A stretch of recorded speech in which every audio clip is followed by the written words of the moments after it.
Hello, welcome to another episode of Photography Chat with Merlin. This is episode 5, and we're going to get Philip on here with us. I just send the invite out to him. I hope everyone is having a great week and you're enjoying things out there today. It's been pretty mellow in Toronto so far. Like, weather's been pretty good. Not a lot of snow. It's nice and sunny today. So yeah, so far so good. Here we're still in lockdown in Toronto, but hopefully that will ease up in the next little bit here. So just waiting for Philip to get on with us, and then we'll get going with the chat. What's up, JP? How you doing, man?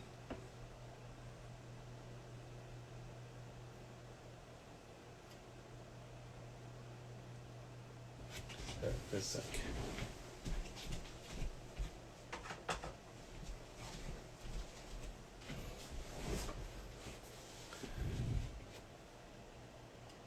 Hello, Visions. Hey, Kyle. How y'all doing? Happy Wednesday. Oh, there we go. We got Philip in here now. Hi, Stephanie. Okay, so let's get... How you doing, Stephanie?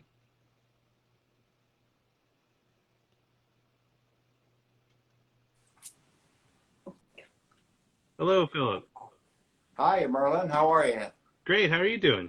Good. Good to see you. Yeah, it's fantastic to see you. It's been a while.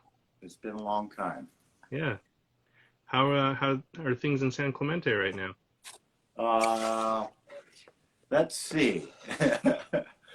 Last I checked, improving. It's been quite a year in the lab with the pandemic and so many people out, and it's been very difficult. We started the year off in pretty good shape, and then we had about the things, and anyway, we're catching up again finally. Okay. But the good news, film is not dead. There's a lot of film. Yeah, I was kind of curious to ask you about that with COVID and everything. Did you see like a sort of a rise in like the demand of people wanting developing or? Overall, we have, yeah. Interestingly, as you might imagine, it makes sense. We've gotten a lot of what we call found film. Okay. People are finding film that's been hidden away in closets or drawers or attics or basements or whatever, boxes of film, maybe, and old single-use cameras, boxes of them. So there's still a lot of old film out there, and some of the stuff is 20, 30 years old easily. So that's been an interesting part. And also just, we at the Darkroom, we really cater to film enthusiasts. And that segment has been very strong. There's not only a lot of enthusiasm for film, but growing, and it seems to be continued. Not only among the people that have been using film, but new people coming to film. We see a lot of notes and a lot of from customers saying things like, "Don't judge me, my first roll." So I think too, over the holidays, a lot of people got film cameras for Christmas. Everybody talks about how expensive film cameras have gotten, and they have risen over the years substantially. You could have gotten, this Canon QL17 for about $100 a few years back. Oh, they're going for like hundreds now. Oh yeah, I'm sure they're at least a couple $100, $200 to $300 for a good clean one. Uh, Still, in the scheme of things, it's a good value. I mean, here's something that was, when were they made? In the 70s, I imagine. Yeah. So that camera, is 60 years old, 50 years old, Well, uh, I and just picked. still ticking. In fact, the age brings something to them. Yeah, like when the glass starts to like age and stuff, you get like a different sort of look to it. And yeah, like it's I just picked this guy up this week. It's an old Polaroid 195, Uh-huh. and this thing has been just fantastic to play with. Um, I still have a little bit of That's your new pocket camera, right? yeah, this is my new pocket camera. Yeah, because my regular daily driver is this guy. I shoot a Nikon F5 is like my everyday camera. Uh-huh. Um, which it's I was talking to some people on Clubhouse about this the other night, where it's like I bought this like 4 years ago for about $230, and now I'm seeing them going for like 500, 600, $800. Like it's just crazy. You feel like a real press photographer out there, right? That's what I use. I have an EOS 1V, Canon EOS 1V with, a number of the Canon lenses, and that is a lot of fun to take out and use. But boy, I go through the film fast. Yeah, so I always have to make sure that I have it in single shutter mode because there's a Right, couple not of times continuous. I forgot it in Four continuous. frames a second. Well, I was showing it to a friend before I put some film in it, like what continuous sounded like, and then I forgot to switch it back after I put some film in, and I went to take a shot and took like eight, and it's like, oh. So it's a rare accident, but it's one I try to avoid. But I just want to say quick, like maybe if you want to take a minute just to do a quick introduction, because I think a few of the people in the crowd are familiar with you, but for the people that aren't, maybe just like a quick rundown on Philip and the Darkroom. Great. I'm Phil Steblay from the Darkroom Lab in San Clemente, California. Long ways from Toronto. Uh, doesn't get much further, I suppose. Uh, so the Darkroom, we've been around since 1978. The Darkroom, hopped around a little bit, moved a couple times, and settled into San Clemente. Over the last 20 years or so. It's continuously evolving. We just finished a pretty major for us remodel and reconfiguration of our dip and dump processing equipment. We moved all three lines of processing, E6, C41, and black and white, to the opposite side of the building that we're in. So we built it out from scratch with all separate dark rooms and chem mix for each process. So it was 19 months to get this done. I had some interruptions due to COVID and all of that through last year, but it's finally complete, and our refrimas are all, we've increased our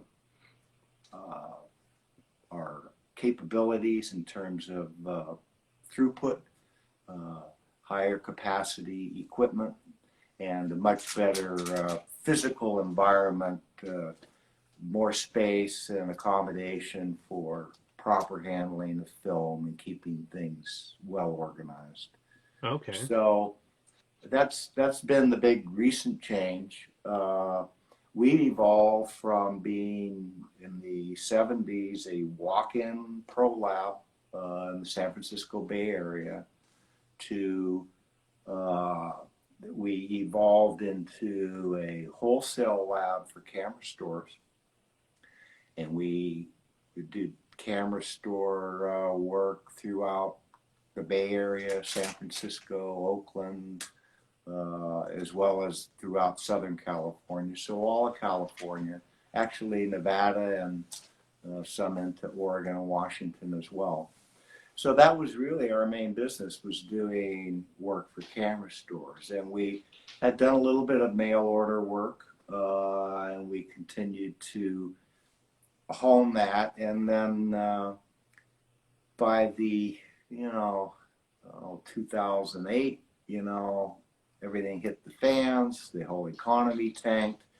Uh, Digital had work film down to, just the bare bones, maybe, 1/20th of what film had been in terms Wow. of number of rolls sold. So digital, had started taking over right after, Y2K, year 2000. But by 2008, it was, it had pretty well taken over the majority of picture taking, photography.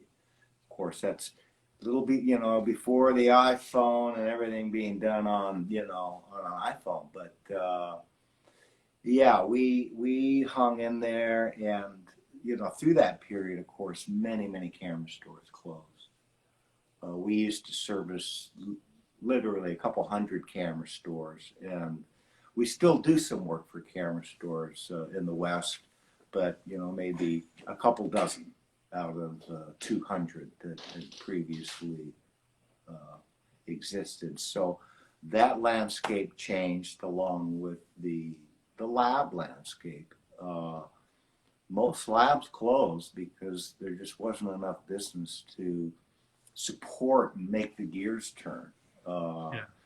you can't really be in the lab business as a hobby. It's a very poor hobby. You can do your own film in the bathroom, or you can have a little lab or something as a hobby, but to try to take the business as a hobby, it'll take the fun out of your old hobby. But anyway, as labs closed, we came to realize that the accessibility for good quality, good value, consistent, steady film developing by people that have the right equipment and know what they're doing and do this every day, that was very limited. And the internet, of course, has brought the reach and the availability of customers, but it's the mail system and the handling, and then the delivery via the internet.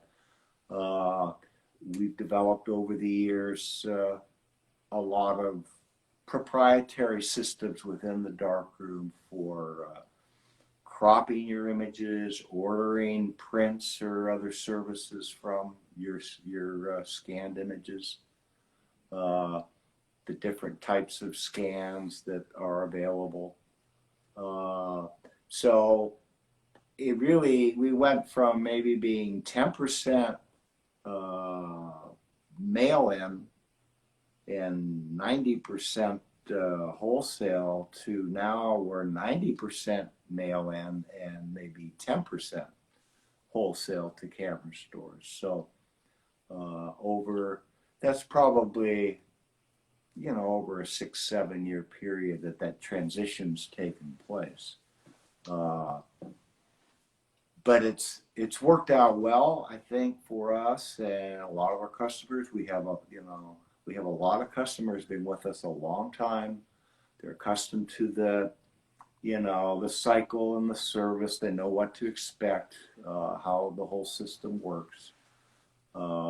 We also have a subscription service for storing your albums, all of your images and that, which is pretty cool. So yeah, I mean, we 5 years ago we really started working on our social media platforms, Okay. primarily Instagram and some YouTube as well, with our mission being to, have fun, educate, talk about different films, different cameras, not a sales pitch for the darkroom, but just talking about this stuff because at the time nobody was.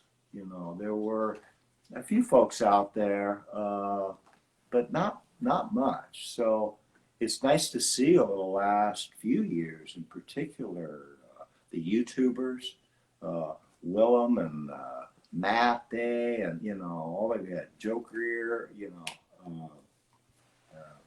Jason, all these guys that are doing wonderful things and educating and sharing the joy and the fun of shooting film and film cameras.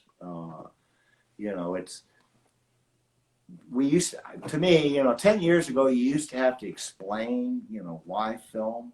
And Yeah. anymore, it seems kind of silly, it's you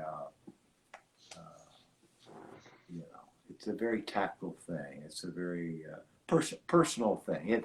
It's one of the few things, one of the few old school hobbies that really remain. There used to be stamp collecting, coin collecting, trains. Trains were a big deal back in the day, right? Yeah, my Slot father did. cars, these were hobbies. They used to have hobby shops in every town. There's no hobby shops anymore. Uh, My father used to collect coins and do the stamp thing, so I was all around that kind of stuff back in the day, and like going to like the big stamp shows and the coin uh-huh. shows and like Well, it is fun though, yeah. because there's a steadiness to it. There's a consistency. There's uh, I don't know, culturally, it kind of keeps you intact. Everything else goes in all these directions. We weren't Mhm. we weren't doing this kind of thing 5, 10 years ago. We didn't even think of it 10 years ago, right? Yeah. So all of these things are evolving, and while they're good, it's nice to have those threads of things that are kind of steady in life. It's like grandma and grandpa.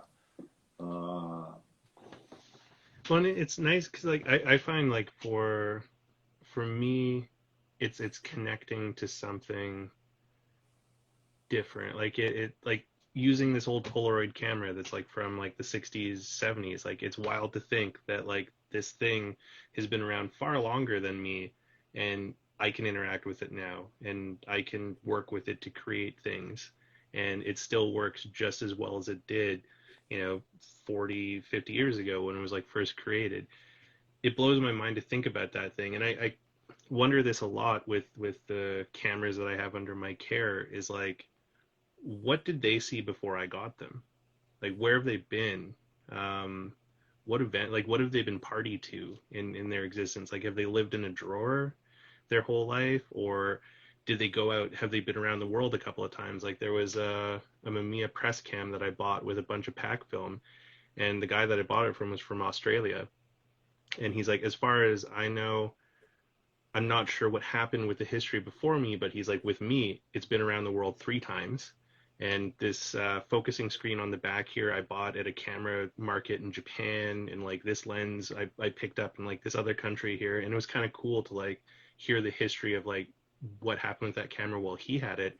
And I think that thing was like from 1965 originally, so it's just like, where has it been? Like, he picked it up in Australia. It's been all over the place. Like, Yeah, well, I mean, think about it a little. What other item is there? What other personal item could you say that about? Perhaps a timepiece, perhaps a watch, yeah, but that is just being carried with you. I mean, well, it's different. I don't know. You know, it might be blasphemy to a watch collector. I don't collect watches, and I don't really collect cameras, but I do seem to gather an awful lot of them. And I was born into the business. My father had labs out of World War II. He was an aerial photographer in World War II, oh wow, and he asked his commanding officer, like anybody else getting out of the war in the mid 40s, uh, what should I do? And everybody was starting their own businesses, and this commanding officer says, start a photo lab. Everybody's going to be going back, having babies, and everybody's going to start buying cameras and taking pictures. And really, World War II was the start, the baby boom, and also the start of mass consumer photography. Before that, it was popular, but only among the very affluent and just a small, portion of people. But Hmm. after World War II, it boomed, and of course Kodak, through their ads, made it simple, made it famous. They came out with cartridge cameras, the 126 drop-in cartridge camera. I mean, how easy was that? And it's What? still, actually, the 126 is a great negative, Yeah. uh, a square format, a good size. Some of the lenses, in the later 126 cameras, the Ektar lenses in that weren't bad either. What? But that was really the beginnings of, as the families grew and Levittown, a suburb started to develop, people started taking pictures and movies like crazy. So your dad used to process movie film too, then, like the 16 millimeter? Yes. No. Oh, yeah. Lots of movie film slides, Kodachrome, lots of Kodachrome, 35 millimeter, Your dad ran a thousands. Kodachrome lab? Uh huh. We Oh had wow, Kodachrome. dang. Because like that stuff was all like owned by Kodak and leased out, right? Because like Kodak retained like the equipment. No, actually, back in I believe, the early 60s, there was a consent decree against Kodak, Oh, making them give up their patents to C41 process, basically. They okay. had developed color negative C41 processing, and they owned the patent and the control on that. And the only way you could get color processing back in the early 60s, late 50s was by sending it to Kodak. Yeah. But there was an antitrust case against Kodak because they had a monopoly on the film and film developing market, integrated from top to bottom. They had a monopoly, and through that monopoly was partially, you know, broken up to allow other labs to access the chemistry and so forth, the technology to do what became, the standard film for 50 years. C41 color negative film. Actually, it started out C22, Yeah. uh, and then transitioned to C41. I've got a friend, he still messes around with all those old films. So he's got this like, I don't know if it's because maybe he's like a sadist or something like that, but he finds all these like really ancient films and then makes his own processes for it and stuff. So it's like he shot a bunch of E4 recently and like he created his own like concoction to process it. He shot some old Kodak black and white that expired in like the 50s, and he was still able to get some images off of it. And Well, it's if you have the time, if you have the inclination, uh, that's the beauty of that's the beauty of film, frankly, right? yeah, I mean, I wouldn't think of spending a moment on E4. Where number one, slide film doesn't hold up very. Yes, time is not slide film's friend. really, No, so slide film deteriorates very quickly. okay, So E6 and E4, 10 years old, you're not going to get the kind of results you can get. Black and white, 20, 30, 40, 50 years old, you can actually get great results on, depending on how it was stored. But C41, 20, 30 years old, in a lot of cases, no problem. But that's not true with E6 at all. It's very unforgiving. Same with the exposure latitude, right?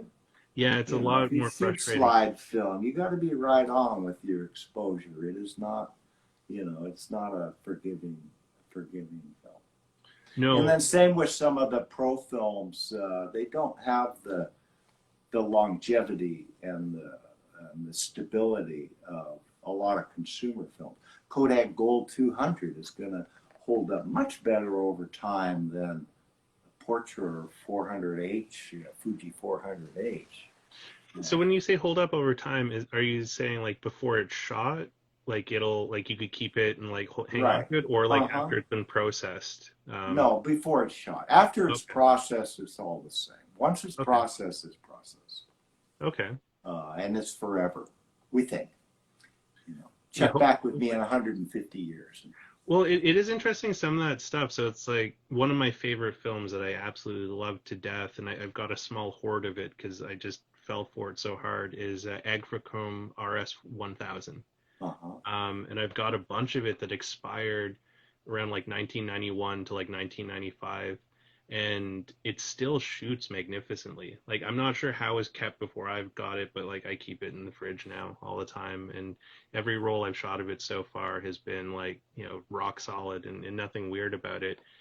But then there's other expired films I've shot where it's like, you know, it's a real crapshoot. Like you get all sorts of like weird artifacts and stuff in there. The colors are all like messed up, or it's just like super grainy and weird. Like it's kind of interesting with film that way because it's like it's an organic thing. Like it's from like a living substance at one point. So Yeah, exactly. Yeah, and typically Kodak and Fuji slide films, they'll just start to fade.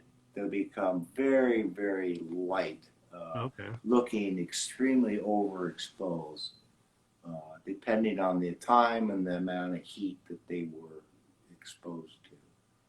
Huh. That's interesting. I didn't know that about it. Stephanie made a comment here that she carried a box of film around for at least 10 years because she had no idea where to get it developed. Those were dark times. And Sergio had a question here. Hey, how is the darkroom going? Well, I mean, like we mentioned earlier, it's been a tough 11 months with COVID, and we had to really scramble in the lab. You've seen the lab, Merlin, Is when it you all were. different now? Like, did Well, it is a bit. It's expanded, but still, uh, we were accustomed to working in a small workspace. mm, Uh, and a tight. I likened it to being on a submarine. I yeah, it mean, was very everything had its place. Everything had to be organized. Everything was close by, and then COVID came, and it's like, oh, we can't have all these people on top of each other anymore. It was like uh, very, very difficult. So we had to scramble. We operate now 3 shifts around the okay. clock so that we can spread people out, which is a big sacrifice to somebody working, say, third shift. They come in at 9 o'clock at night, work till 6 in the morning, 5:30 in the Wow. morning. We work weekends. We work Saturday, Sunday. We worked Memorial Day. We worked 4th of July. We worked Labor Day. We worked Thanksgiving Day. Wow. I mean, that's how intense it's been in terms of the amount of work and the people that we've been juggling to be able to accommodate everything. So I think we're on a much better track now. Things have started to stabilize, although through January we had a lot of illness, a lot of people out sick. People still get sick even with COVID, and then they think it's COVID, so they want to wait a couple days to get tested, and Yeah. then they find out it isn't COVID. So somebody that would have been out a day or two is out a week, Yeah. uh, and then we have had situations where people have actually had COVID, not that they caught in the lab that we could pinpoint, but whatever. So it's been a lot of scrambling around, but I feel good going into the later part of winter here, and as we move into spring, early summer. That's summer is the busiest time in the lab, so we have some time to build and ramp up, which we're doing now. A lot of cross training. Uh, That's awesome. Yeah, I was the COVID situation has just been such an unfortunate thing on like so many different levels, and it's affected Well, it's hit all of us. society. It has affected us in ways that have just really compounded the difficulty of the everyday running a lab. Yeah, I mean, it's relentless. It's every day. I mean, people, you got to be there. You got to be doing it every day. You can't just say, "Let's take the next couple days off." It doesn't work like that. yeah. So it is not only relentless, but then we've had external things happen over the last 11 months. In fact, happening right now today. We're back ordered on Kodak paper. Oh wow. Kodak 6-inch glossy paper, which is the most common size that we use. We're back ordered for 2.5 weeks. We're down to like 18 rolls. I mean, and this is like the third or fourth episode. Part of it was due to COVID shutdown in their factory in Colorado, Oh where wow. they pack and ship everything, all the paper, right? And then Kodak Alaris sold the business to Sino Partners or some crazy thing, the Chinese company. So now through that changeover, there's a hiatus. They're not shipping anything over the next 2 weeks. So I mean, we're totally stuck without paper, running out, and we're gonna literally run out of paper. Fuji, same thing with chemistry. We use a lot of Fuji chemistry and outages constantly. And then in the middle of COVID, they changed their packaging and they changed their mixes. They changed the way the package looks. They changed the size of the packages. They changed the SKU numbers of the packages. Yeah. And we use C41 chemistry, E6 we use a lot of different chemicals. So all of a sudden, without notice, we start getting these random boxes of chemistry that are numbers that don't relate to what we have, and mixes that are of a different size. So those are just two examples of vendor related issues that play into the whole COVID mess as well. Not to mention shipping delays and issues for certain supplies and products that we simply haven't been able to get and had to work around.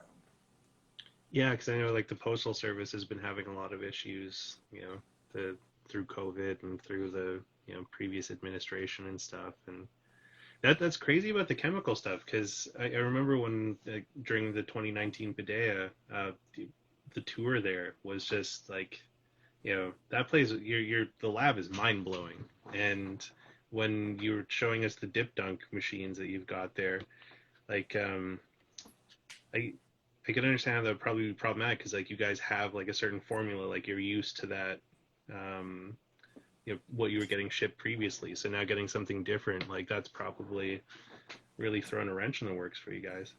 Well, just because of the intense scramble, people wise, and scrambling, we lost a lot of people uh, through COVID. Some people moved.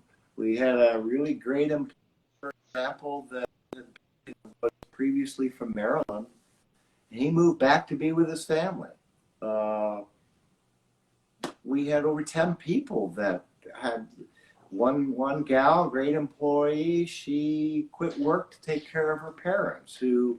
who had underlying conditions. They just everybody has a story, right? Yeah. Everybody has a situation. So, uh, that added on top of all the other challenges is just is what makes it so difficult. But like I say, I think we've what's the old saying? What doesn't kill you makes you stronger, right? Yeah, And exactly. we made remarkable progress in the last year when we look back, considering all this crap that's gone down.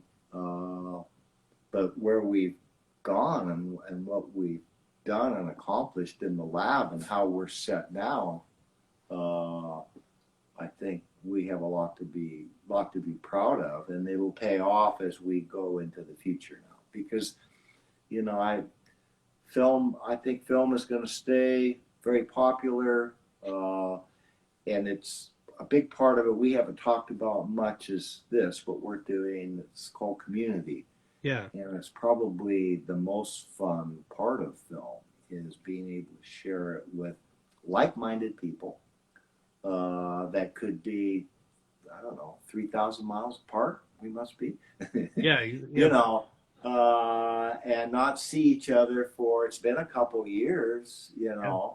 So, but it keeps us tied together. It keeps us interested in something common. Again, it's that hobby aspect of film photography that really makes it so much fun. Well, and on that community point, like that's a great thing to bring up. So it's like, that's how I met you, and we've come to talk tonight. Is so in 2019, I flew down to San Clemente to partake in the film Padea that you guys had been putting on for a couple of years at that point, um, which was an amazing event. Like I came across it just randomly on Instagram. And at the time, the partner that I was seeing, we would travel to do photography events every month. And so we decided, for that month, we were going to go to San Clemente for the film Padea. And it was just so cool to like see the community down there, run into a couple of Canadians as well. So like Karen is on here. I met her there and her father. Barry, Um, yeah, uh-huh, yeah. And then Take. right, It was cool to run into him. I have the photo. Um, these were photos from the Padea. So this was Team Canada. So that was oh all the yeah, Canadians there. That was Take and Karen and her dad. And then this is at the pizza joint with Grant. right, uh-huh, And Grant was hilarious. Like, the Padea and the community in general, like the film community is so amazing.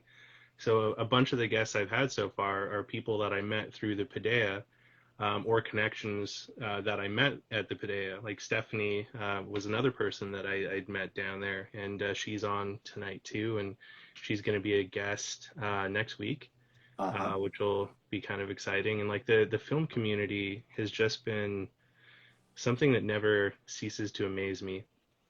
And that was one of the things that I was really sort of bummed out about with COVID was sort of losing the physical connection to that community because I'd already been doing some travel for like other stuff. So like the Instant Film Society out in Denton, Texas, been down for a couple Policons there to Texas, and the very last trip I took before the world ended with COVID and everything was the Bay Area Policon that they did at the start of 2020.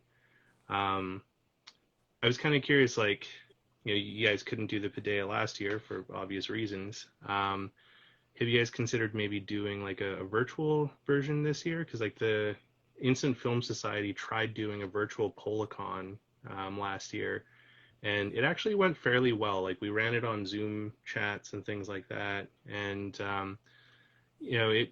it wasn't quite the same as being able to go and like sit and have a beer with the people and Of like course not, yeah. have that, but it was still nice to be able to connect to people and then meet some new faces as well too, because um, there was a lot of people that always wanted to attend a Policon event but couldn't make it to Texas.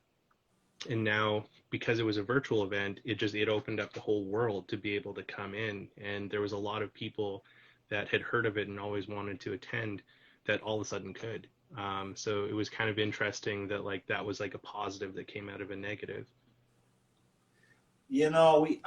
We had talked about that last spring. We hit a lull, and we were like, okay, it was like everything was scrambled right after last year. What was it? March 13th. Yeah.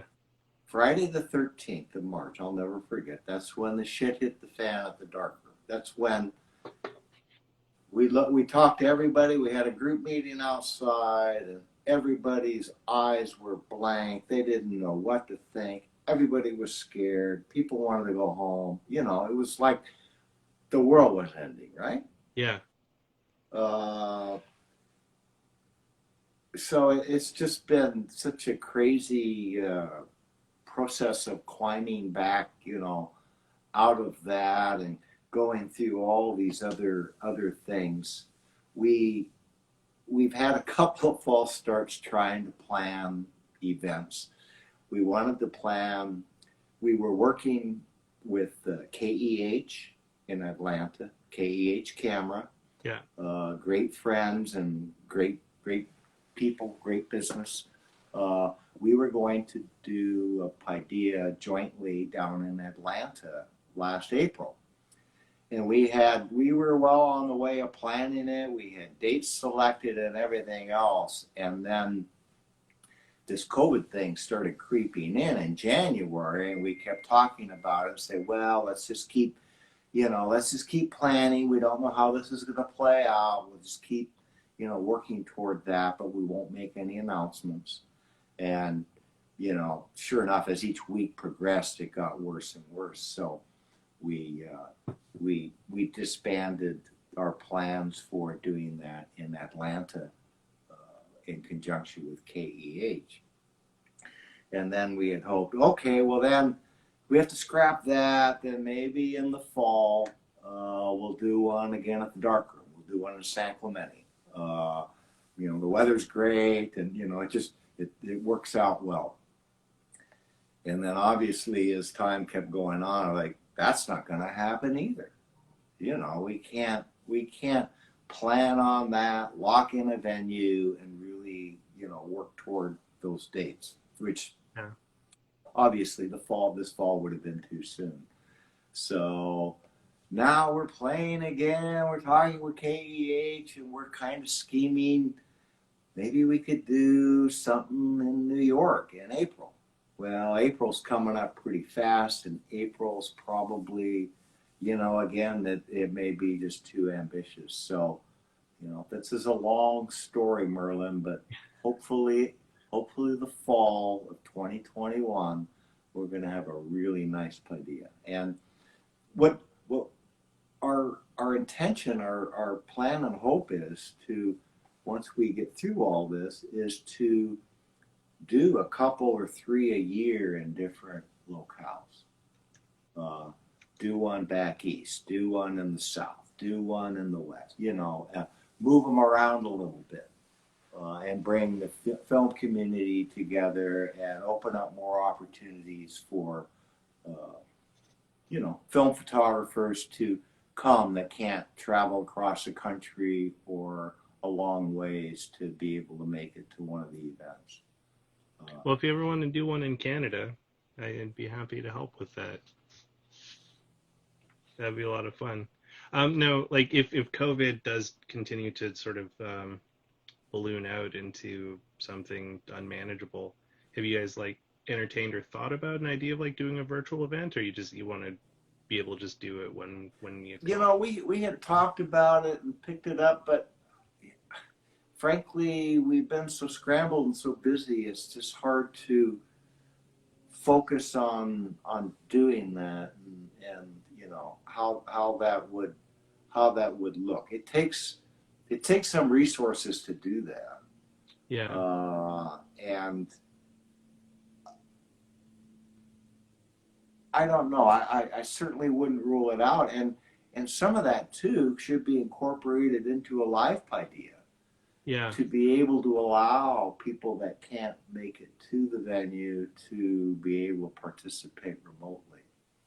So we've got to study that and look at that and find a partner, somebody that has the know-how and the wherewithal to kind of kickstart that. Well, you can probably definitely lean on Juan and Take. I know they've been really adapting, to the new world here. Yeah, I guess that's the same story of if you want to get something done, ask a busy person to do it. Yeah. I mean, I can't imagine, other than myself, I don't know anybody busier than Juan. Oh yeah, he slammed all the time. Hoping to get him on sometime soon, and then Take is going to join me in a couple of weeks as well. So looking Great. forward to having him on there. Stephanie says that she'll travel to wherever it may be. And then we've got a question here from Barb. What is the Paideia? Paideia is a gathering of film photography heads, basically. It's Paideia is a Greek term about a school for bringing thought together and sharing common interests broadly. It means a lot more than that, but we thought that was appropriate for naming, our film photography Paideia, to just bring different people with a love of film cameras, film photography together to talk about and share all aspects of it. So that's really the genesis of the film photography Paideia, is to bring folks together, on a common interest of film cameras. So Yes. this FM3A is a recent camera that I got in the last 6 months. Nice. I've been doing this all my life, long time, and this is a new camera to me. I hadn't shot this camera. I hadn't really known about it that much. Shutter speed at 1/4000th. Either automatic or manual. Shutter priority, aperture priority. It's so fun to use. And that's the beauty of film photography. Just constantly discovering, and then the discovery of films to use it in. Here's Wolfman. I don't know if you heard of that, from FPP, Oh yeah. Film Photography Project. Actually, it's a fun film. It's a low ISO. Yeah, I mean, what's Well, not to love? that was wild too at the Paideia, like getting to meet Rasso and all the guys, because like I'd watch their YouTube videos and like I was like, whoa, I actually get to like meet these dudes in person, and like that was a trip. And then meeting Megan was fantastic. I had her on last year to talk about like her work and stuff, and it was Uh-huh. cool to just like see some different photographers I'd never come across before there. And Well, with different niches too, different aspects, and uh, like you mentioned Megan, her water photography, her water film photographer, her Nikonos. What she used, Nikonos 4 or 3, I can't remember. she uses the three, I think, because Yeah, a very specific one, not the yeah, 5, but that particular one. But it's got such a uh, dreamy look to it. I mean, it yeah. takes you into the water, right? It's so evocative that I don't know. Perhaps there are digital photographers that create, comparable types of work, and I'm sure there are. But there's just something beautiful about the process, and uh, you know, she's out there. She's out there in the water. It's a lot of trouble, right? The It, water's cold. It's wet. yeah, which Then is you got this film camera to mess around. I don't know if you've ever shot a Nikonos, especially in the water. It's not a simple thing. they're very cumbersome looking. Yeah, they are. They are. They're hard to wind. Just the whole process. But that's the beauty of it. She's honed that skill to be very special, and almost to the point where when you look at one of her images without knowing who it's from, it's Megan. Yeah, absolutely. That to me is a mark of a photographer where you can almost instantly recognize somebody's work. They're great. There's lots of great picture takers, but there aren't many, to me, to my eye, great photographers. I like that. Like that does make a lot of sense. I was on a chat on Clubhouse recently. I don't know if you had a chance to play with that. It's been kind of an interesting like voice only thing, and I see Take on there sometimes and stuff too. But there was like this one chat that they had going on called Film 101 where people were talking about like I'm just getting into film and questions. And a comment that was made was there's this idea that like digital is easier because you can see it right away and like you can know if it's garbage or not or whatever. But one of the people made a point where it's like I think that's wrong. Like digital isn't necessarily easier because film, like once you understand it, it's not that very difficult to understand. Is much easier because like after you've taken the photos, as long as you got your exposure and focus right, you don't really have to do much past that. Like you can just get your dev and scan or prints, and then you're done. You don't have to dump it on your computer and go into Photoshop and like edit everything, make sure that you got your levels right and the white balance all correct and stuff. And I thought that was an interesting point because like that's one of the big reasons why I like shooting film is because I hate editing so much. I don't like sitting in front of the computer screen and trying to like sift through all these photos. Like I do have a nice digital camera, and the few times that I do use it, I find I immediately get lazy and I take like 400 shots or whatever, and then now I have to go sit here and sift through it and be like, okay, I hate like 60% of these, so I got to dump those ones, and now I have to edit the ones that are remaining. Whereas like when I'm shooting film, I throw it in and I have 24 or 36 exposures, and that's it. And however many rolls I brought with me, so it's like maybe I'll shoot 3 or 4 rolls when I'm doing a shoot, and as long as I didn't screw them up, I'm gonna be happy with like how they come out because I like the way the lab that I use here in Toronto does my scans and processing and everything, and like it's I don't have to do anything with it once it's done, which is nice when you find a good lab that you can trust.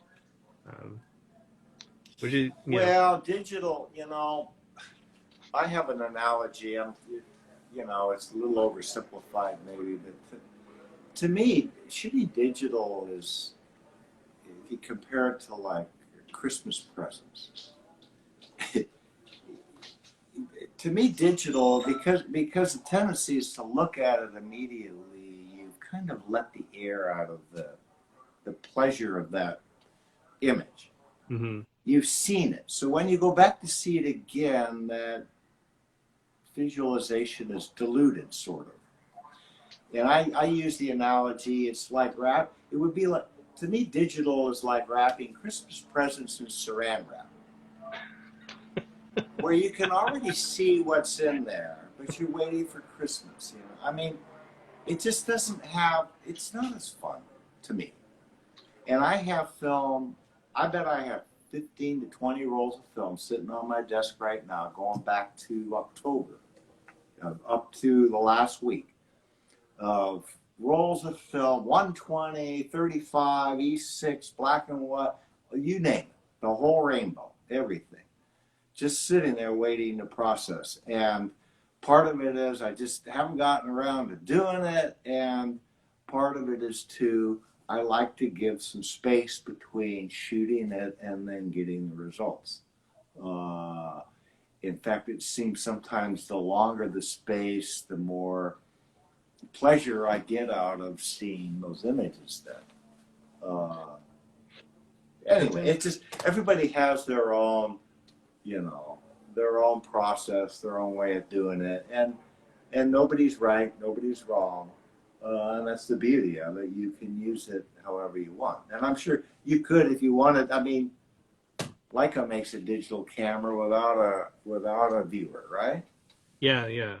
Yeah, so they're, I mean, to me that seems silly, but it's kind of bringing the film aspect to the digital camera, which is the guessing of what you got instead of obsessing over, constantly looking at the back of the freaking camera. Uh, and then with digital, I'm probably not like other people, 6, 8 shots of the same exact thing. And then you say, how do Yeah. you edit that? Like, well, this one's got that little branch of tree, oh my God. It's like, oh, One and maybe if done. I exactly one and done. So I'm kind of the opposite with film for the most part. Like as soon as I shoot it, I'm like on my way to the lab to drop it off.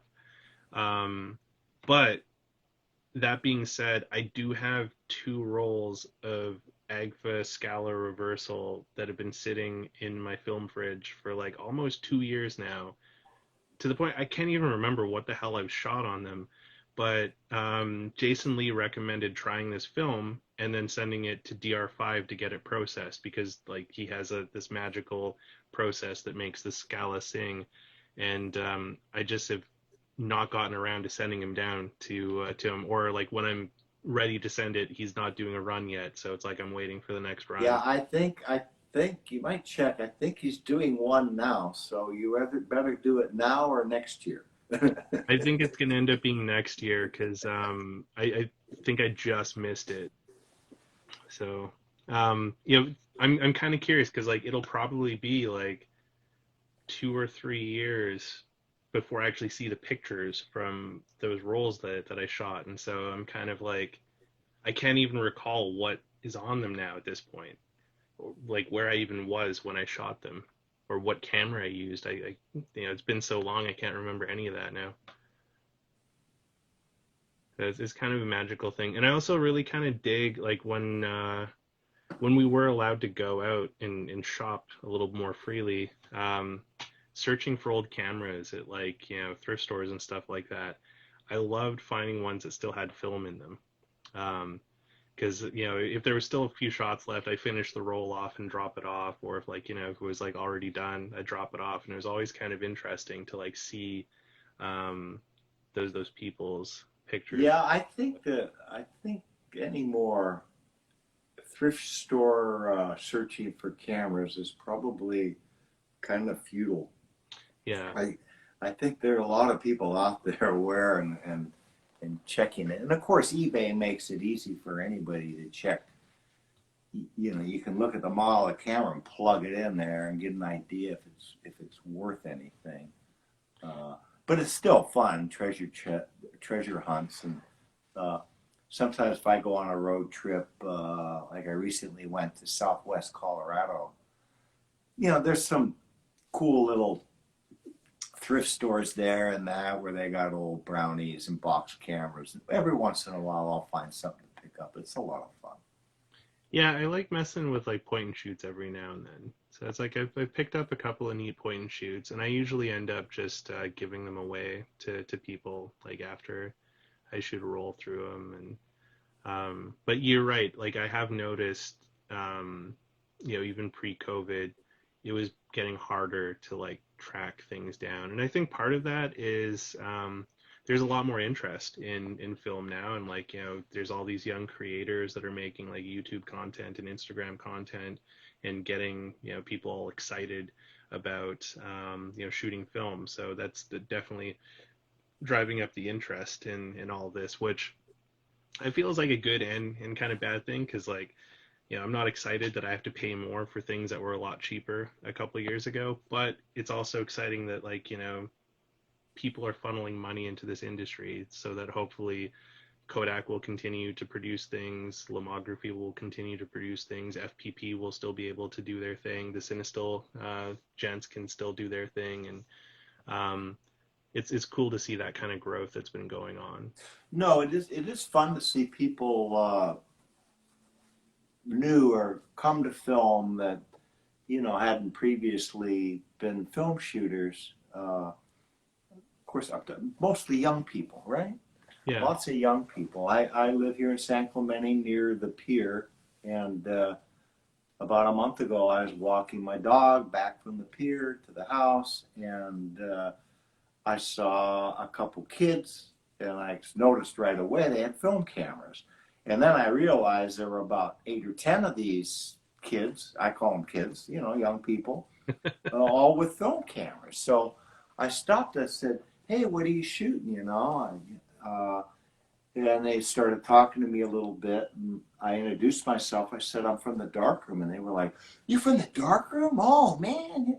So I mean, it was really cool. They had just met on Instagram, and it was a little informal meetup. They decided to meet down at the pier at San Clemente and walk around and take photos. So it was cool to see. They were probably between 18 and 22 years old. Uh, from 120 cameras to 35 point and shoots, whatever it happened to be, just picking up, meeting up together, people that hadn't met before maybe, and walking around sharing an interest in film. So that's a really cool thing. There aren't, in my mind, I don't know, maybe I'm wrong, there aren't a lot of things that bring diverse people together like that, to where I'm three times the age of these kids, and there's no age barrier there. We're just talking cameras and film, right? Yeah. It's there's such a commonality to that interest, uh, and the desire to learn and share with other people that uh, it breaks down barriers. I mean, what was the old I think it was a Kodak saying for a good long while, photography the international language or something like that. Okay. I like that. So I mean, I've traveled a lot over the years, and with a camera, being able to start a conversation, ask to take somebody's picture, it's a great way to start a conversation. It's a great way to show an interest in others and other cultures.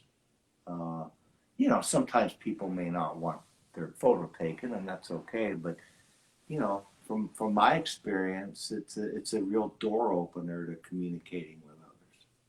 Absolutely. Like that's one of the things I think I like the most about instant photography is that aspect of things. So I like to give away a lot of photos with the instant stuff. Like the majority of photos I shoot on instant, I end up just giving to the people that I come across and meet because maybe I'll be walking around with like one of my Polaroids or something, and someone will make a comment and be like, "Well, I was in Calgary. We did this road trip across Canada. I was helping my best friend Kat move to Vancouver, and I was picking up some food at this takeout joint, and this lady was like, "Hey, is that a Polaroid?"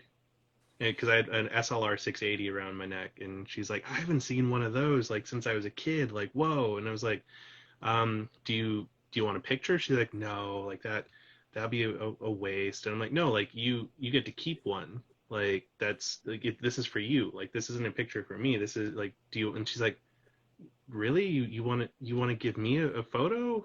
And I was like, yeah, of course. She's like, oh well, I'm all disheveled from. I'm like, I mean, it's up to you. And she's like, oh, okay, okay. And then she got all excited about it. She's like, should I take my mask off? Should I leave it on? I'm like, this is a photo for you. So however you want it to be. She's like, okay, I'll take my mask off. She's like, okay, I'm ready. Like she's all excited, and I gave her the Polaroid, and she was just like so jazzed about it. And she's like, thank you. Like I had a really shitty day, and like this is just this. What a simple thing, right? Yeah, What a and simple little gesture. absolutely. And Tiffany made a comment here, and she's a friend from Toronto here. I met her because we had a Polaroid gang at a coffee shop called Deneen's, and she had sort of made a comment, and almost everyone at the table ended up giving her a Polaroid. And then Tiffany and I stayed in touch, and I got her into film photography. I gave her, I think it was an F75 or an F65 after a photo walk. And then Jeffrey in the comments here, he just came by yesterday and bought a super graphic 4x5 off of me. And he was the first person that I've taken a portrait of with the 195. So I gave him a portrait yesterday with the 195, and like it's film is a beautiful, like taking a picture of someone on like 35 mil or 120 or 4x5 is really cool. But then instant is also just extremely neat of just being able to hand someone this tangible thing like right away, where it's just like, here, this is for you. And it's really magical seeing how like people light up when they get to hold a thing, because like we're in this digital world now where it's like, you have all of these pictures inside of like this thing, and I have like 30,000 photos on here, but none of them exist other than inside of this little box. Yeah, it's to me it's interesting. I've never been an instant shooter. I don't shoot instant cameras. Once in a while the Fujex Instax, yeah. Yeah. My granddaughter has one. We have them around, but it's instant. Instant and film are, bear me out here. They're the same, but they're opposite.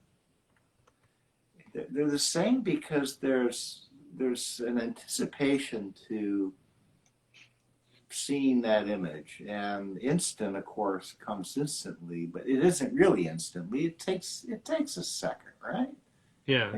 You remember you shake it, blow it, right? The old you'd shake them to try to get them to appear faster, which never really worked. uh, but it's that part of it is the instant gratification and to having a tangible physical image. uh, and film is kind of the same, although you have to wait. You have that lag, like I said, Yeah. before you're able to see that finished product. So there is a very common attraction, I think, to both, and I think that's why, in part, the popularity of film and film photography is increasing among young people, because I believe they started out with instant Yeah. and they enjoyed instant. All the little kids had their little instant cameras, right? And then the the pleasures of using instant versus film, there's something common to it. Yeah. Well, the history of like instant film is kind of fascinating too. Like I did a workshop on instant film last year for a photography collective out here. So before I did it, I like did all this research into the history of Polaroid and like all this stuff, and it was really interesting to see that there was a time period there where Polaroid was just beating the shit out of Kodak in the consumer front. Like prosumer, like that was always Kodak's bread and butter. Like there wasn't people like doing pro photo shoots with Polaroids, but that family, like to have that instant gratification to be able to take a photo and not have to wait to send it to Kodak and like get Kodak to mail it back, like they could have it right away. um, that gave Polaroid such a huge lead until that boom you were talking about, when people were coming back, wanted to take pictures of things, and then Kodak started doing the 1 hour photo stuff, making chemical and developing easier, and then there's like boom of all the labs everywhere. That really was like a huge blow to Polaroid, because people could wait an hour. Like the difference between waiting an hour and waiting like weeks to mail something to Kodak and have it come back was like negligible versus like how much Polaroid cost to buy.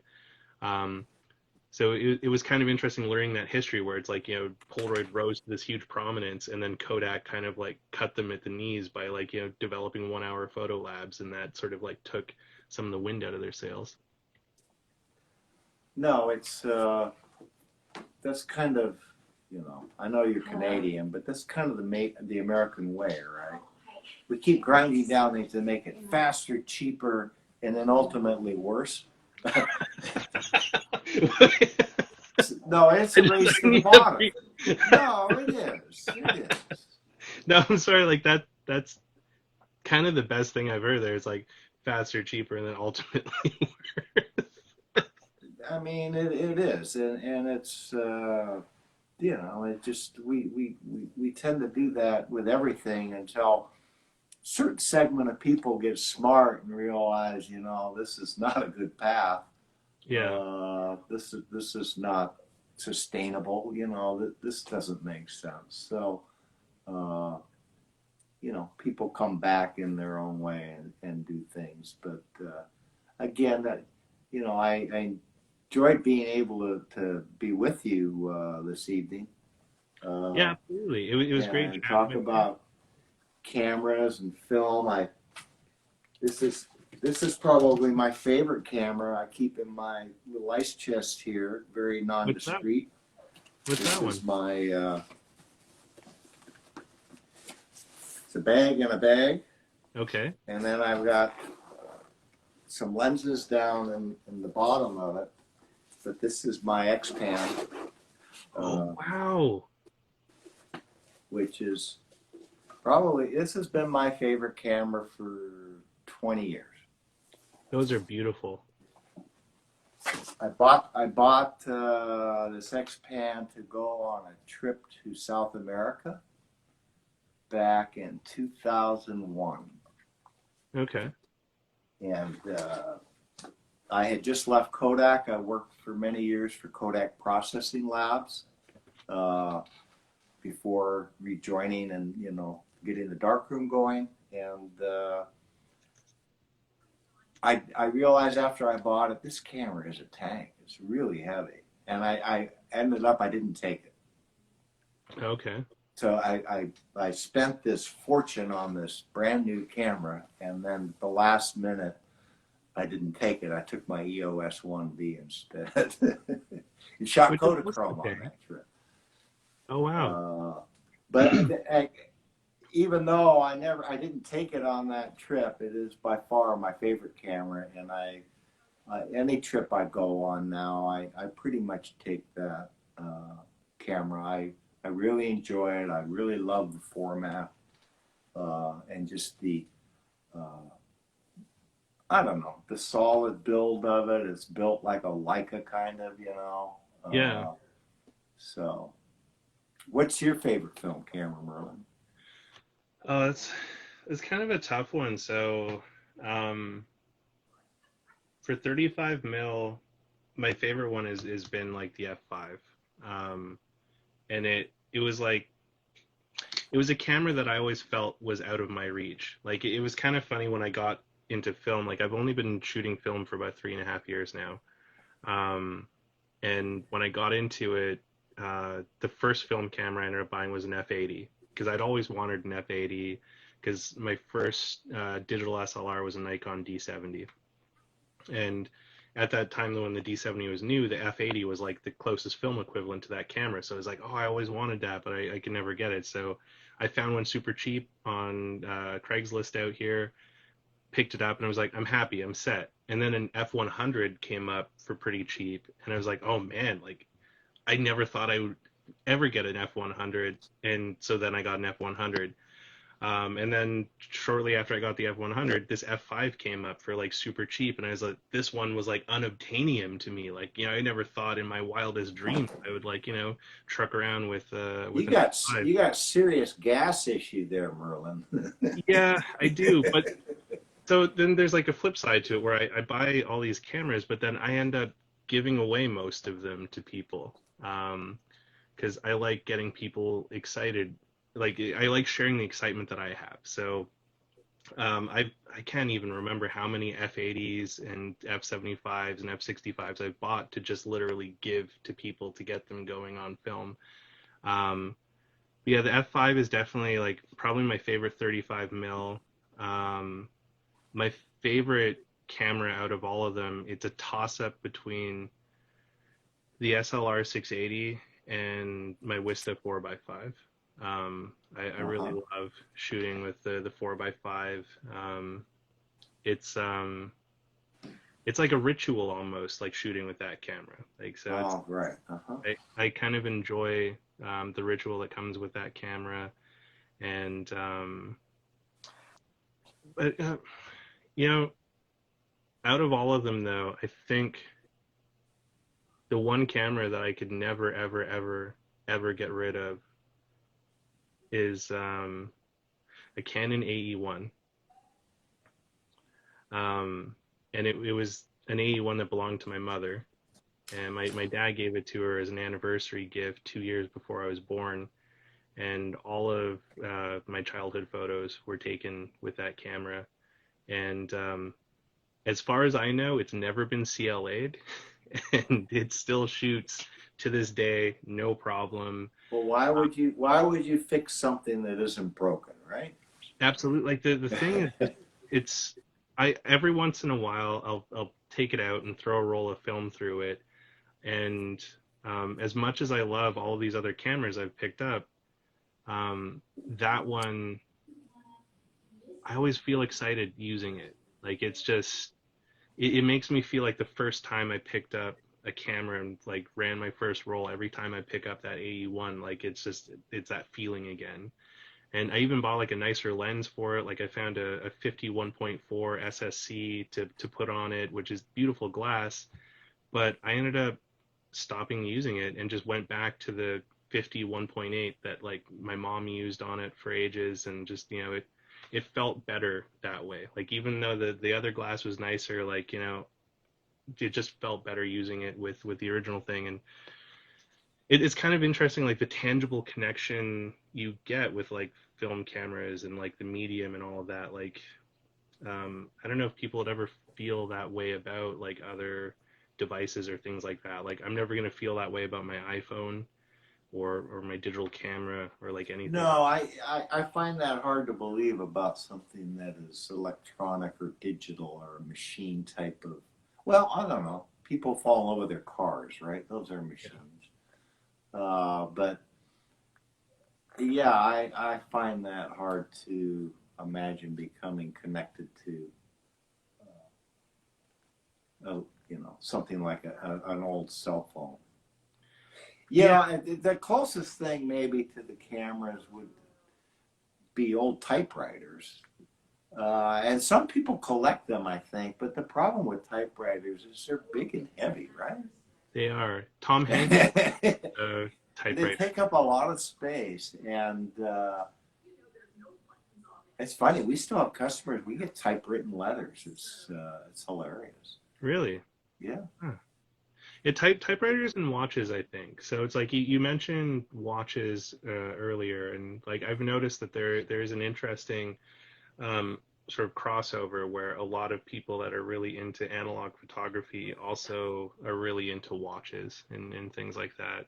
And like part of Yeah, I think it's the elegance of certain mechanical devices that are well elegant, for lack of a better term. And watches, they pack a lot into them. Uh, it's a lot of hype to me around a watch. Why is this watch worth $20,000 or whatever it happens to be when my little Casio, which I bought for $20, works just great, right?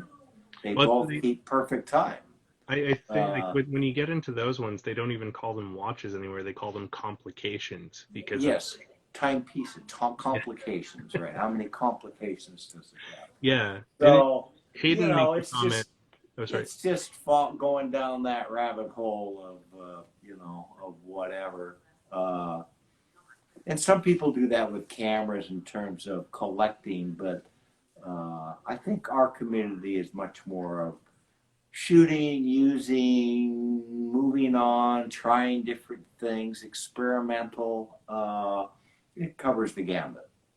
Absolutely. And Hayden made a comment here. Analog machines have soul, and You're right. I I like. love that. That's the perfect saying, Hayden. I mean, it's they do. To me, digital is soulless. Uh, Yeah. and the devices, the capture, the machines are kind of soulless. I've never had a digital camera that I wanted to keep forever. That's fair, and I feel the same way about that. Like I don't knock digital. Like everything's a tool and everything has a place and a usefulness around it. But I don't want to keep my digital camera forever. But that AE1, like that's a camera that I'll never part with, and it's not so much the machine, but it's what that machine is represented, like that sort of like the heritage inside of it. And I think that was like, when you look at old watches and things like that, like pocket watches used to just be handed down from like, generation to generation, like, because they were complications that were built so robustly that they could survive centuries. And it'd be kind of amazing to see my AE1 survive centuries. And like it'd be kind of like neat to know that like maybe like I don't have any kids, but like maybe my brother's kids, their kids could like, pass the camera down there. Like I'm trying to get my niece excited about photography. Like she's little, she's only 6, but I gave her a digital camera for her birthday, and she got super excited about that. And I'm waiting till she's a little bit older before I get her on the film bug. But like it's already in my mind. It's like, okay, she's taking the bait with the digital camera. I'm gonna get her on film eventually. But with this whole thing is like interesting. So like my F5, I wrote this thing on it a couple years ago where it's backwards, but I put like this machine stops time, and it's like for me, I don't consider myself a photographer as much as I consider myself an archivist. Um, I like taking pictures so that I can remember things and I can leave something behind. And yeah, I would rather do that on a film thing because it has soul to it. Like even when you think about film, like a big part of it is like the gelatin base that holds the emulsion onto the plastic, and there's organic material inside of the film. Like it's almost like a living organism of its own kind. And so it's like, what better medium to imprint important things that like, matter to you than something that's like, a living organism of itself in a way.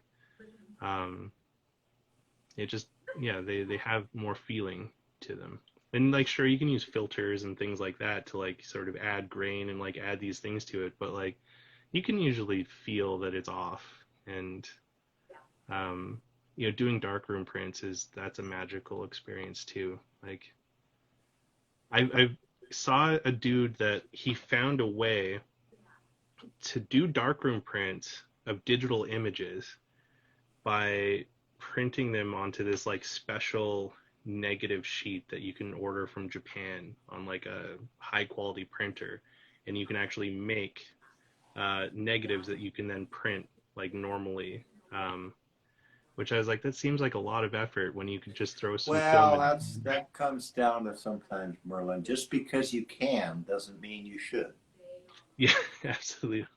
So, yeah, I mean, there are a lot of things you can do, and if you have the time and the inclination and the desire and everything, you know, that's great. As long as you're, not out killing people or doing something, why not?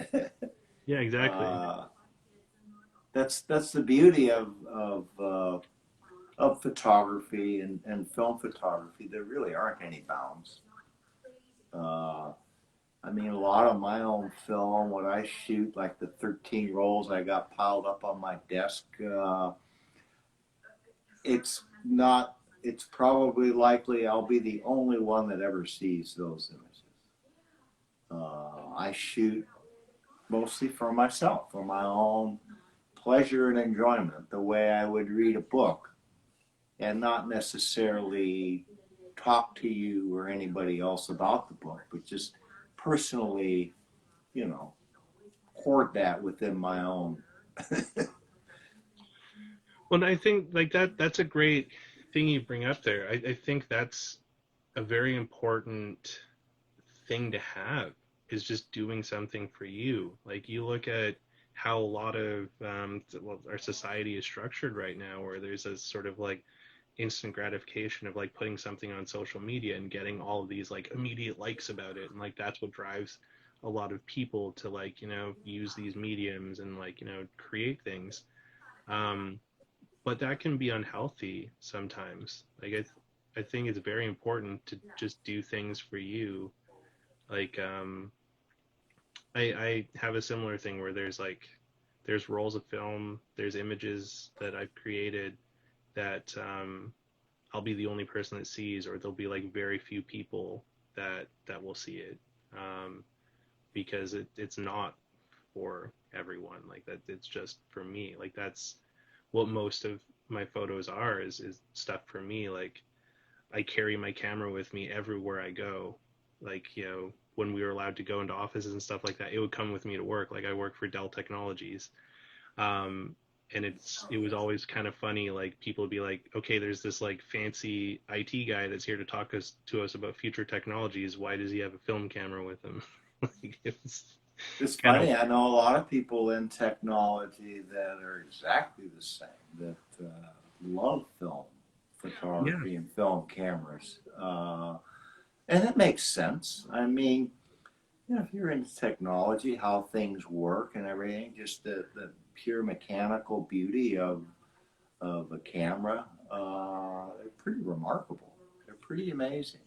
They're absolutely amazing, and I think it's also just like being able to connect to something that's tangible.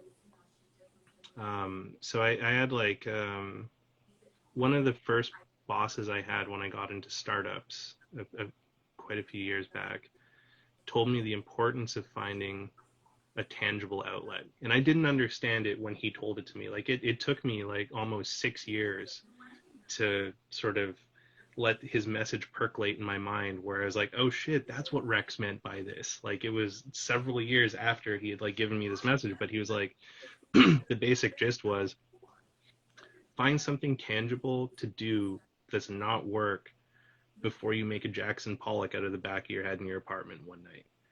He's like, yo, we live in this society that's become so intangible. Like we spend all this time in front of computer screens just banging away on like imaginary things.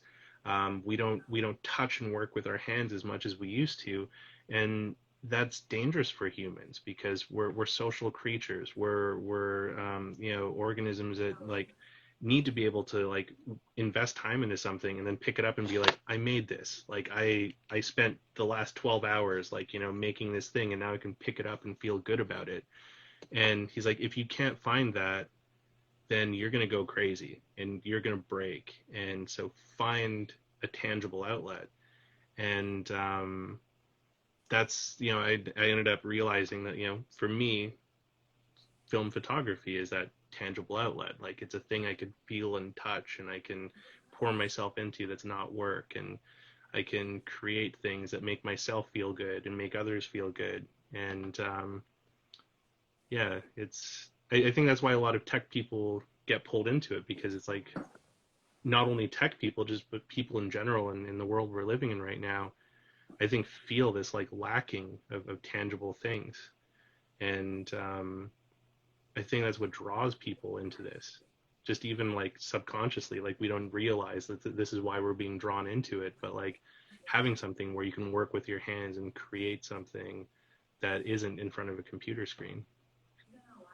Yeah, and just I don't know, just the beauty of the process like we've talked about of thinking about films and yeah, I think I'm going to try this film and this camera and making certain little not it may not even be conscious decisions along the way of what you're going to do to go out and shoot photos. Don't stop that thought. Um, so you just reminded me of a thing. Trying different films, trying different cameras and stuff. So I'm going to show you the complete opposite of your X-Pan. This is one of my favorite cameras right now. It's the Lomography simple use disposable camera effectively, but you can reload it. Right? No, you can Yeah, reload you that can one. you can Yeah. throw film in it, and I've I've put probably about 12 rolls of film through this since I got it, and it never ceases to amaze me. I love the images that come out of it. It's janky. Like I shot some Cinestill 800 in it, and I'm like, I'm pretty certain the film that's in this camera right now is worth more than the camera is. And it was just kind of wild to think about that. But it's cool to experiment and it's cool to try different things. And it's not always about having like the most expensive gear and things No, like. cameras are can be very simple, basic devices. It's the magic's in the film. Yeah, But as cameras have evolved and just, with 1/4000th shutter speed, mechanical shutter, that's amazing. That's that's the fine. that's why there aren't any new cameras out today. Shutters. Really, They can't make shutters. So really. that's the biggest roadblock to somebody producing a new 35 millimeter camera is the shutter. You're kidding. So with all of the No, advances we've had in technology, we can't make something that we were making 40 years ago. right. Wow. That is the big stumbling block. Well, I guess like that's also why pack film doesn't exist anymore because no one knows how to make the machines that folded the film to put it in the pack. Because like Fuji destroyed the last ones that existed, and Yeah, probably. Although, who's the German guy that has the Impossible now? he tried to bring it back. Yeah, Florian. He talked to Fuji about buying all of the IP and whatever equipment they had left, but Fuji wasn't No, they'll interested, crush it. No. and they said they destroyed the equipment, and it was sad. But he has kind of brought it back with the one instant stuff. So um, he said, let's try this attacking this problem from a different perspective. So we can't find the folding machines to put 10 images in a box, but what if we just make a box that has one image in it?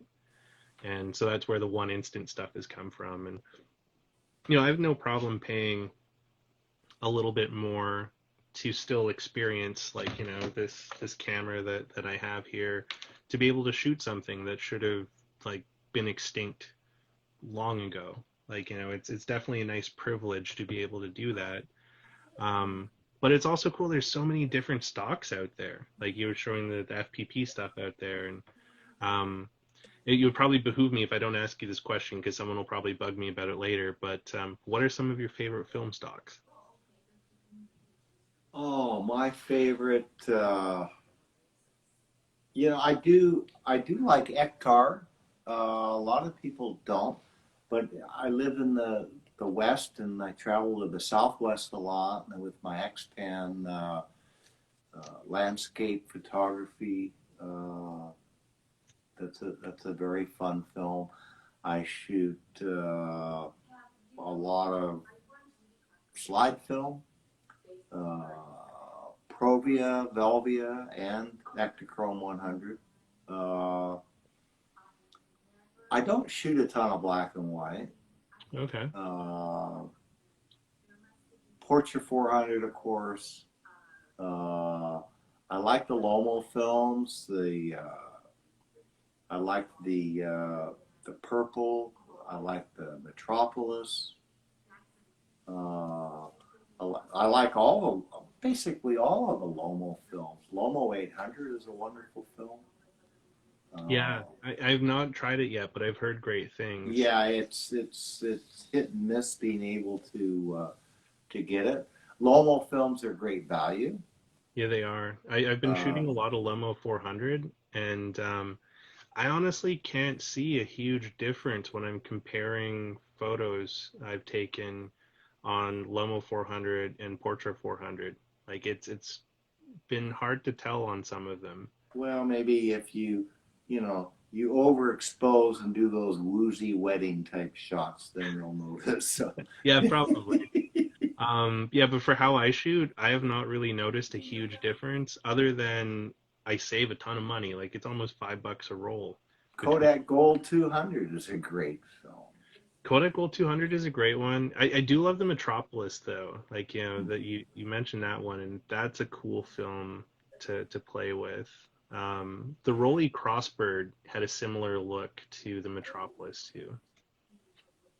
Mm-hmm. Yeah.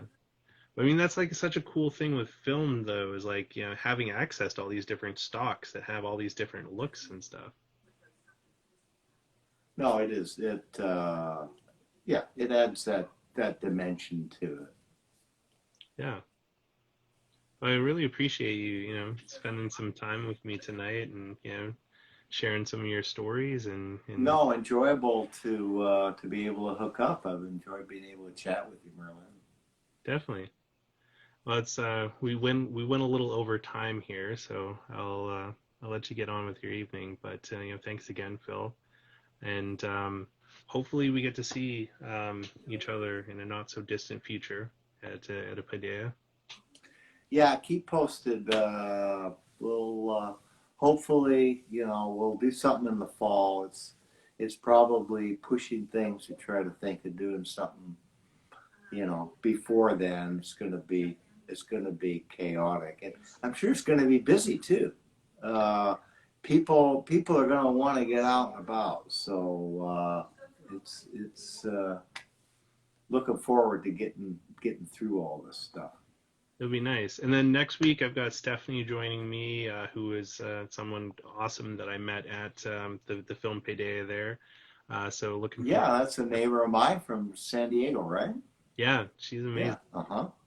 So yeah, thanks again. I appreciate the support, everyone, for coming out here, and I'm going to keep these going as long as people want to come chat with me, and you guys want to listen. So have a great night and stay safe out there, and we'll see you guys next week.